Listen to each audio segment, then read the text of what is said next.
And to all my friends in Italy who reached out, you have to know it's okay. We're still here. We're still broadcasting.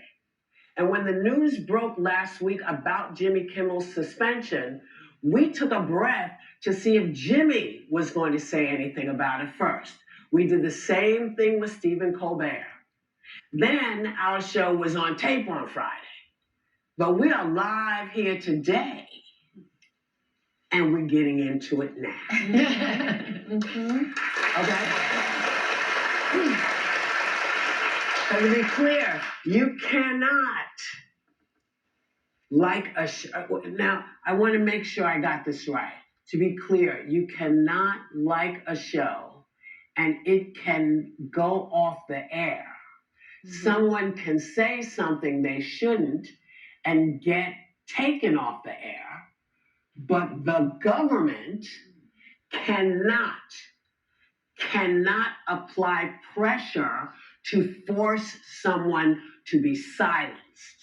And you may be surprised to see who agrees with us at this table, because it blew us away. Take a look. Do you believe that Brendan Carr's comments were appropriate?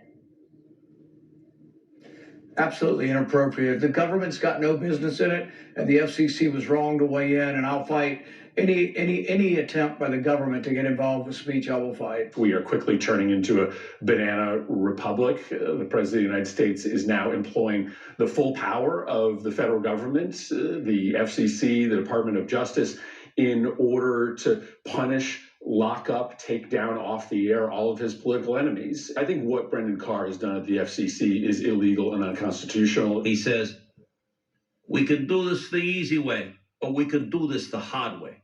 Yeah. And I got to say, that's right out of Goodfellas.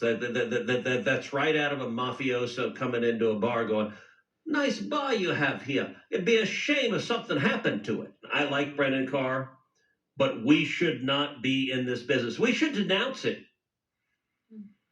Yeah. So you understand what all that was. He was doing a lot of voices and stuff, but it might have gotten lost. But basically, both sides and the middle of the aisle are saying, you don't do this. This is not how we work. But you know who still doesn't have a clear message about all of this? Check it out. I read someplace that the networks were 97% against me. I get 97% negative, and yet I won easily. I won all 7 swing states, popular vote, won everything. And then 97% against, they give me only bad publicity or press. And they're getting a license. I would think maybe their license should be taken away. It'll be up to Brendan Carr. No, it's not up to Brendan Carr. It is not up to him. I don't understand how you are the man in charge of the nation and you still don't understand how the First Amendment works. Do you want to remind him? I would like to. Lawyer, yes, I would like to. Thank you, Whoopi. You know, freedom of speech undergirds our democracy. And our founders were very, very clear on that.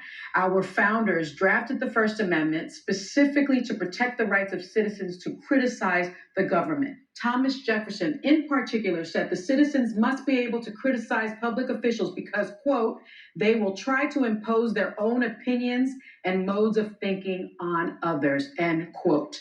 And the Supreme Court, time and time again, has reinforced its support for the law of the land, the First Amendment, freedom of speech and freedom of the press. In 1929, I remember being in law school, not in 1929.